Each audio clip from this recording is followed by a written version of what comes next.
ওদের ষড়যন্ত্র ওইটাই যে তারা দেশের শান্তিপূর্ণ অবস্থাকে বিঘ্নিত করতে চায়। কিছুদিন আগে অসংখ্য নারী, শিশু,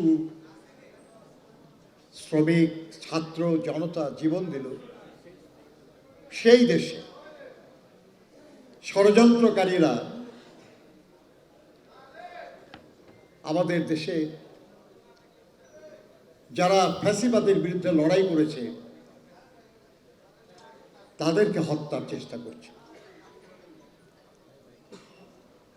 যারা গণতন্ত্র পুনঃপ্রতিষ্ঠার জন্য লড়াই করেছে তাদেরকে আক্রমণ করার দুঃসাহস দেখাচ্ছে। এটা যদি প্রতিরোধ করা না যায়, এটা যদি বন্ধ করা না যায়, তাহলে আমাদের সাথীদের রক্তদান ব্যর্থ হয়ে যাবে।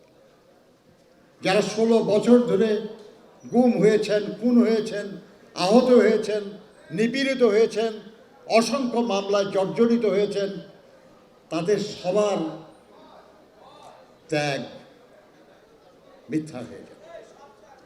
কাজে সে কারণে আজকের এই শহীদ দিবসে, শহীদ বুদ্ধিজীবী দিবসে আমাদের শপথ হবে যে আমাদের অর্জিত বিজয়কে আমরা সফল করতে চাই।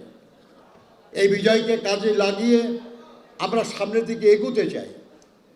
এটাকে ব্যর্থ হওয়ার সমস্ত ষড়যন্ত্রকে আমরা প্রতিহত করতে চাই। এর কোনো বিকল্প নেই, এটা করতে হবে। গণতন্ত্র প্রতিষ্ঠায় যেমন নির্বাচনের বিকল্প নাই, তেমনি শান্তিপূর্ণ অবস্থা ছাড়া নির্বাচন হয় না।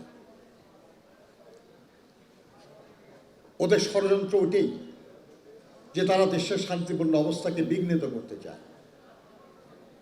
আমাদের চেষ্টা হবে শান্তিপূর্ণ অবস্থা বজায় রাখা।